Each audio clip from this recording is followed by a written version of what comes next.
বাংলাদেশ জামায়াতে ইসলামের আমির ডক্টর শফিকুর রহমান তার verified x সাবেক টুইটার হ্যান্ডেল থেকে নারীদের উদ্দেশ্যে যে নোংরা, জঘন্য ও অবমাননাকর ভাষা ব্যবহার করেছেন বলে দেশব্যাপী আলোচনা চলছে, সেটি সঠিক হলে এর মাধ্যমে পুরো সমাজ ব্যবস্থাকে মধ্যযুগীয় অন্ধকারে ঠেলে দেওয়ার প্রচেষ্টা বলে প্রতীয়মান।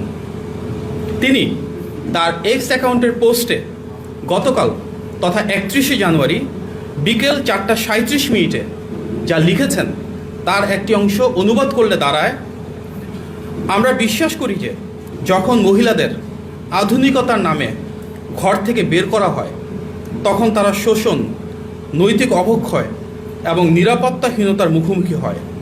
এটি অন্য কোনো রূপে পতিতাবৃত্তির মতোই। উল্লেখ্য যে তিনি এর আগেও আল জাজিরার সঙ্গে সাক্ষাৎকারে নারীদের ক্ষমতায়ন প্রসঙ্গে নেতিবাচক মন্তব্য করেছিলেন। এটি যদি সত্যিই একটি রাজনৈতিক দলের বিশ্বাস হয়ে থাকে তবে এটি আমাদের জন্য অত্যন্ত দুঃখজনক।